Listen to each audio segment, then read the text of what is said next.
Subscribe করুন মেহেদি cartoon, click করুন bell icon.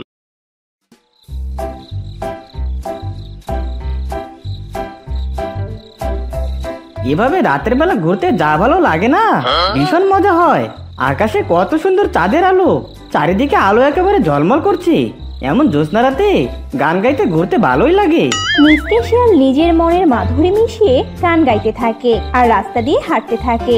আকাশে তখন চাঁদের আলো ঝলমল করছিল। এমন সময় মিসকে কিছু অদ্ভুত শব্দ শুনতে পায়। আরে আরে, এভাবে শব্দ করছে কি? কি ভয়ঙ্কর শব্দ! ওরে বাবা, কোনো হিংস্র জন্তু নয় তো আবার? ও মাগো, ভয়ে তো আমার শরীর একদম শিউরে উঠছে। কোথায় ভাবলাম একটু চন্দ্রবিলাস করব, কিন্তু এখন তো দেখছি আমাকে বোধবিলাস করতে হবে। মিসকে শিয়াল তবুও মনের মাঝে সাহস নিয়ে সামনের দিকে হেঁটে যেতে থাকে, কিন্তু তবুও বারবার ভয়ঙ্কর শব্দ হতেই থাকে। এতে মিসকে কিছুটা ভয় পেয়ে যায়। এমন সময় মিসকে একটা পশুর ছানা দেখতে পায়। আরে, এটা আবার কার ছায়া? দেখি তো ভালো করে, আশেপাশে কেউ আছে নাকি? এরপর মিসকে আশেপাশে ভালো করে তাকায়, কিন্তু কাউকেই দেখতে পারে না। এতে মিসকে বেশ চিন্তিত হয়ে যায়। আরে এ কি? ছায়া আছে কিন্তু কোনো পশু নেই। ওরে বাবা রে, কি ভয়ঙ্কর ব্যাপার! পালা মিসকে, এখনই পালা। নিশ্চয়ই এখানে কোনো আত্মা এসে হাজির হয়েছে। মিসকে প্রাণ নিয়ে দৌড়াতে থাকে। মিসকে ভয়ে আর পেছনে তাকায় না। মিসকের মনে হতে থাকে মিসকের পিছু কেউ ছুটছে।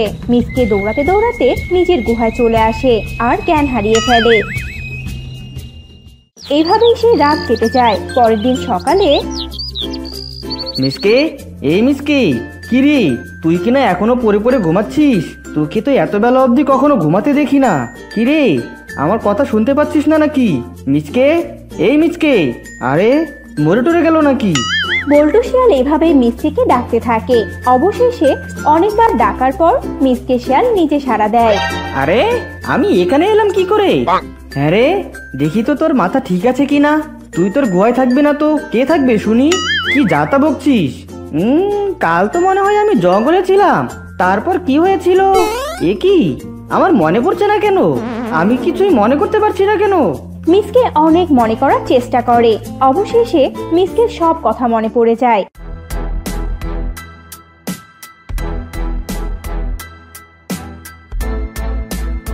হ্যাঁ, মনে পড়েছে বন্ধু। কাল নিশ্চয় আমি কোনো ভূতের খপ্পরে পড়েছিলাম। ওরে বাবারে, কি ভয়ঙ্কর শব্দ! বন্ধু, আমি ভেবেছিলাম তোর মাথাটা অর্ধেক গেছে, কিন্তু এখন দেখছি তোর পুরো মাথাটাই গেছে। সত্যি হাসালি, জঙ্গলে কিনা ভূত আছে? আরে হ্যাঁ বন্ধু, আমি নিজে ছায়া দেখেছি। ওরে বাবারে, আমি আর জঙ্গলে কখনো বের হব না, নয়তো আমি মরেই যাব। চুপ বোকা, কোনো ভূত টুত নেই। এখন চল, বাইরে যাব। বল্টুর কথায় মিসকে ভীষণ ভয় পেয়ে যায়। মিসকে কিছুতেই গুহা থেকে বের হয় না। এভাবেই দুদিন কেটে যায়। এদিকে ভূতের কথা সবাই জেনে যায়। হ্যাঁ রে বল্টু, মিসকে এসব কি বলছে? জঙ্গলে কি না ভূত এসেছে? হ্যাঁ বাঘমশাই, মনে হয় মাথাটা একেবারে গেছে। সত্যি? পাগল ছাগল দিয়ে জঙ্গলটা একেবারে ভরে যাচ্ছে। কি বাঘমশাই, আপনি পাগল ছাগল বলেন কেন? তার মানে কি আমি বেশি হয়ে গেছে? আমাকে কিনা বেশি বলছে।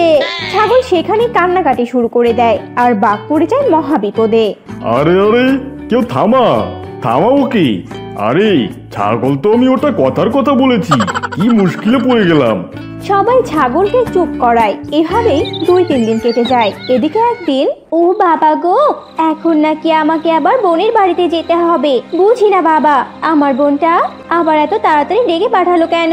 নিশ্চয়ই কোনো বিপদ হয়েছে। এত রাতে যেতে তো আমার ভীষণ ভয় করছে। যা হবে হবে, আমি বরং যেতে থাকি। এরপর হরিণী মনের সাহস নিয়ে এগিয়ে যেতে থাকে, কিন্তু হঠাৎ হরিণী একটা অদ্ভুত শব্দ শুনতে পায়। আরে, এমন শব্দের কথাই তো মিসকে দাদা শুনেছিল। তার মানে কি সত্যি জঙ্গলে ভূত আছে? ওরে বাবা রে, এই অন্ধকারে আমি পালাবো কি করে? হরিণী ভীষণ ভয় পেয়ে যায়। এরপর সকাল হয়ে যায় আর তারপরই আরো কদিন কেটে যায়। বাঘমশাই, আপনি কি খবর শুনেছেন? জঙ্গলে তো হরিণী নেই। আজ কদিন হলো হরিণীকে কোথাও খুঁজে পাওয়া যাচ্ছে না। ও তো কোথাও গেলে আমাকে বলে যায়। নিশ্চয়ই ওই রাক্ষস ভূতের কাজ এটা। আমার মনে হয় হরিণীকে ওই ছিঁড়ে ছিঁড়ে খেয়ে ফেলেছে, নয়তো যাবে কোথায়? চুপ কর, গেছে হয়তো বা কোথাও, সময় হলে ঠিকই চলে আসবে। কোনো আত্মীয়র বাড়িতে হয়তো বা বেড়াতে গেছি। কিন্তু রাজা মশাই, হরিণী তো আগে কখনো এভাবে কোথাও যায়নি, আর যদি যেত তাহলে একদিনের মাঝেই ফিরে আসতো। আমার কিন্তু এবার ভীষণ ভয় করছে। আরে ভয় পেলে একদম চলবে না, বরং এভাবে বললেই জঙ্গলের সবাই আরো ভয় পেয়ে যাবে। হরিণী এভাবে না থাকার ব্যাপারটা সবাইকে অনেকটা ভাবিয়ে তোলে, কিন্তু কেউ কাউকে বুঝতে দেয় না। কিন্তু বেশ কিছুদিন পর থেকেই জঙ্গলে একটার পর একটা পশু হারিয়ে যেতে থাকে। এতে সবার মাঝে ভীষণ আতঙ্ক দেখা যায়, আর সবাই মিসকের কথা বিশ্বাস করতে থাকে। আর সবাই রাতে গুহা থেকে প্রায় বের হওয়া বন্ধ করে দেয়। পশু পাখিরা কেউ আর শিকার খুঁজতে বের হয় না। উফ বাবা, আজ কতদিন হলো ঠিকভাবে খাবার খুঁজতে যাই না। কেন যে কলা বাগানটা এত দূরে হয়েছে? ভেবেছিলাম তাড়াতাড়ি বাড়িতে ফিরে আসবো, কিন্তু এখন তো দেখছি সন্ধ্যা নেমে এলো। জানি না আমার সাথে আজ কি সর্বনাশী কাণ্ড হবে। বানর জোরে জোরে পা চালাতে থাকে, কিন্তু এত দ্রুত যাওয়ার পরও রাত নেমে আসে, আর বানরের সাথেও একই ঘটনা ঘটে। আরে কি মিসকে, তুই হাঁপাচ্ছিস কেন? আবার কোনো খারাপ খবর আছে নাকি? নতুন করে আবার কি হলো? সে আর খারাপ খবর, ভয়ঙ্কর খারাপ খবর। বানরের মৃতদেহ তো নদীর পাড়ে পাওয়া গেছে, পুরো শরীর একদম রক্তে ভেজা। দেখেই মনে হচ্ছে বানরকে কেউ চিড়ে চিড়ে খেয়েছে। কি হচ্ছে এসব জঙ্গলে? তাই নাকি? চল তো আমরা গিয়ে দেখি। এই চলো সবাই। এরপর সবাই মিলে জঙ্গলের নদীর পাড়ে যায়।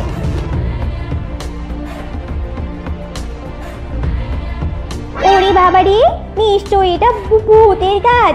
ওরে বাবারে, কি পরিবার হিংস্রভাবে মেরে ফেলেছে।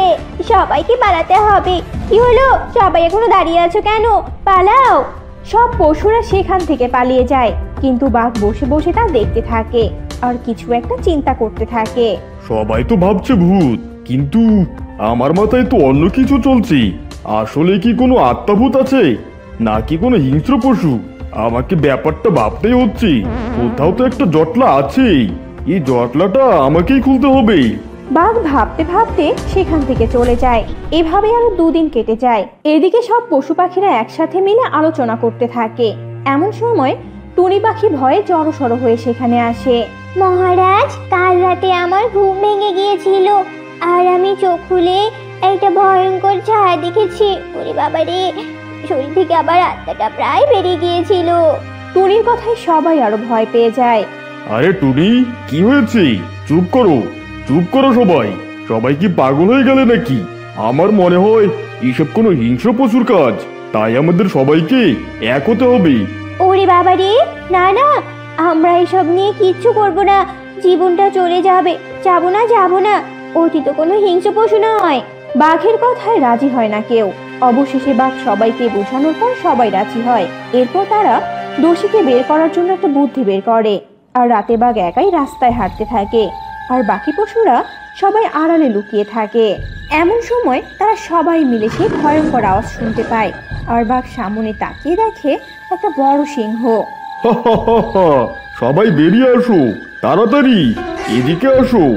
বাঘের কথা শুনে সবাই তাড়াতাড়ি সেখানে আসে, আর সিংহকে সবাই ঘিরে ফেলে, আর সিংহ ভীষণ ভয় পেয়ে যায়। বলেছিলাম না তোমাদের, এটা কোনো হিংস্র পশুর কাজ। এখন দেখলে তো, এই সিংহ এতদিন থেকে জঙ্গলে পশু খেয়ে বেড়াচ্ছি, আর আমরা ভূত ভেবে হাত গুটিয়েছিলাম। এই সবাই মারো এই সিংহকে। এই, এটা ভালো হচ্ছে না কিন্তু। সিংহ জোরে হুঙ্কার দেওয়ার পরও সবাই সিংহকে মারতে থাকে, আর সিংহ সেখানেই মারা যায়। গ্রামের পাশে এক জঙ্গলে একটি ছাগল বাস করত। সে জঙ্গলের এক এক জায়গায় ঘাস খেয়ে বেড়াতো, আর রাতে যেখানেই জায়গা পেত ঘুমিয়ে যেত, কারণ তার কোনো বাড়ি ছিল না।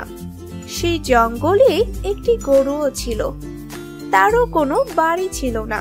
সে ঘুরে ঘুরে খাবার খেত, আর যেখানেই সুযোগ পেত ঘুমিয়ে যেত।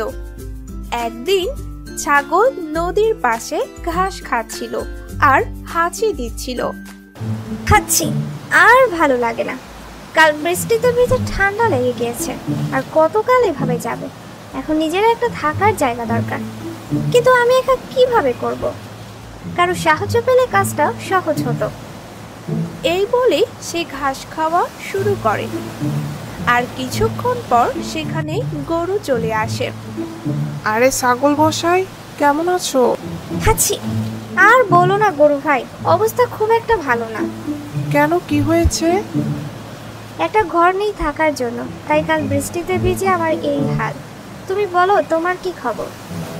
আমার হালও তোমার মতো, সারাদিন এদিক সেদিক ঘুরে বেড়াই, আর যেখানে সুযোগ পাই ঘুমিয়ে যাই। আমাদের দুজনেরই একই সমস্যা। আমাদের দুজনের এখন একটা ঘর দরকার। ঠিক বলেছ। চলো আমরা দুজনে মিলে একটা ঘর করে থাকি। বুদ্ধিটা তো খারাপ নয়। ঠিক আছে, তাহলে চলো। এরপর তারা দুজন মিলে জঙ্গলের মধ্যে একটি বাড়ি বানায়। তাদের জীবন ভালোই কাটছিল। দুজনে সেই ঘরে খুবই সুখ শান্তিতে জীবন যাপন করছিল। আর তারা ধীরে ধীরে খুব ভালো বন্ধু হয়ে যায়। সবকিছু একসাথে করে, একে অপরকে তাদের কাজে সাহায্য করে। কিন্তু একদিন রাতে, ভাই, আমার না অনেক খিদে পেয়েছে। তাহলে কিছু খেয়ে নাও। কিন্তু আমার খাবার তো শেষ হয়ে গিয়েছে। ও, তাহলে কি এত রাতে খাবার খুঁজতে যাবে? তুমি কি তোমার খাবার থেকে আমাকে একটু খেতে দেবে? আমার খাবার তো অল্প একটু আছে, আমি পরবর্তীতে কি খাবো? ও আচ্ছা, ঠিক আছে, আজ রাতটা কোনোভাবে পার করে দেই। কিন্তু সকালে ঘটে এক তুমুল ঘটনা।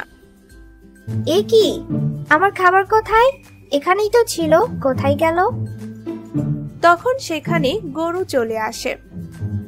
কি হয়েছে? সকাল সকাল এত চেঁচামেচি কেন করছো? তুমি জানো না কেন চেঁচামেচি করছি? অভিনয় করছো এখন। আজব, আমি কি করলাম? আমার এখানে খাবার ছিল, সেগুলো কোথায়? আমি কিভাবে বলবো? আমি তো তোমার খাবার দেখিও নি। আবারও মিথ্যে বলছো। আমি জানি তুমি খেয়েছো। কাল রাতে তোমায় খেতে না করেছি, তাই চুরি করে খেয়েছো। ঠিক করে কথা বলো ছাগল, তুমি আমাকে চোর বলতে পারো না। আর আমার চুরি করার হলে তোমাকে জিজ্ঞেস করতাম না, তাই না জেনে আমায় চোর বলতে পারো না। চোরকে চোর বলবো না তো কি বলবো? একে তো চুরি, তার উপর কথা শুনো ওনার। বেশি হয়ে যাচ্ছে কিন্তু। আমি কিছু চুরি করিনি। আমি তো এখন খাবার জোগাড় করতে যাচ্ছিলাম। আমার ঘরে তোমাকে রাখাটাই আমার ভুল হয়েছে। এই যে ছাগল মশাই, এটা আপনার নয়, আমাদের বাড়ি। আমরা একসাথে বাড়িটি করেছি। এরপর ছাগল কিছু না বলে সেখান থেকে রেগে চলে যায়। আর গরুও বেরিয়ে পড়ে। দুজনেই জঙ্গলে খাবার খুঁজছিল। খাবার খুঁজতে খুঁজতে তারা জঙ্গলের একটু ভেতরে চলে আসে। কি হয়েছে? আমার পেছন পেছন কি? আমিও তো খাবার খুঁজছি। তো অন্য কোথাও গিয়ে খোঁজো। আমি কেন অন্য কোথাও গিয়ে খুঁজবো? তুমি খোঁজো। ঠিক আছে, থাকো তুমি, আমি চলে যাচ্ছি। এরপর ছাগল অপর দিকে যেতে থাকে। গরু দাঁড়িয়ে দাঁড়িয়ে দেখছে। ছাগল শুধু শুধু আমার উপর রাগ করছে। আমি তো তার খাবার সম্পর্কে কিছুই জানি না। এরপর গরু তার মতো খাবার খুঁজতে থাকে। সেদিকে ছাগলও তার মতো করে খাবার খুঁজতে থাকে। আমার সেখান থেকে চলে আসা ভুল হয়েছে। এখানে খাবার কম, সেখানে বেশি ছিল। এই বলে সে সামনে হাঁটতে থাকে। কিছু দূর যেতেই সে পেছন থেকে কিছু একটা শব্দ পায়। আর সেই শব্দ শুনে সে পেছন ঘুরে দেখে একটি বাঘ দাঁড়িয়ে আছে। ওরে বাবা, বাঘ! বাঘ মশাই, আপনি এখানে? কিছু বলবেন? হা হা হা হা হা, আজকে তো দিনটা ভীষণ ভালো। আমার কোনো কষ্টই করতে হয়নি। শিকার নিজের ইচ্ছেতেই আমার কাছে চলে এসেছে। শিকার? কিসের শিকার? তুই তো আমার শিকার। না না বাঘ মশাই, আমাকে খেও না। অন্যদিকে গরু সেখানে অনেক ঘাস পেয়েছে। তাই গরু ভাবলো সেখানে ছাগলকে ডেকে আনবে। বাহ, এখানে তো অনেক খাবার রয়েছে। এক কাজ করি, ছাগলকেও ডাক দেই, তাহলে আমাদের কারো আজকে আর খাবার খুঁজতে হবে না। আর ছাগলও ভীষণ খুশি হয়ে যাবে। এরপর গরু সেই ছাগলের কাছে যায় আর দেখে সেখানে ছাগলের সামনে বাঘ। আরে বাহ, আজকে তো আমার লটারি লেগে গিয়েছে, একসাথে 2 শিকার। এখন বল কোনটাকে আগে খাবো? গরু ভাই বাঁচাও আমাকে। আজকে কেউ বাঁচাতে পারবে না তোদের, আমি তোদের খাবো।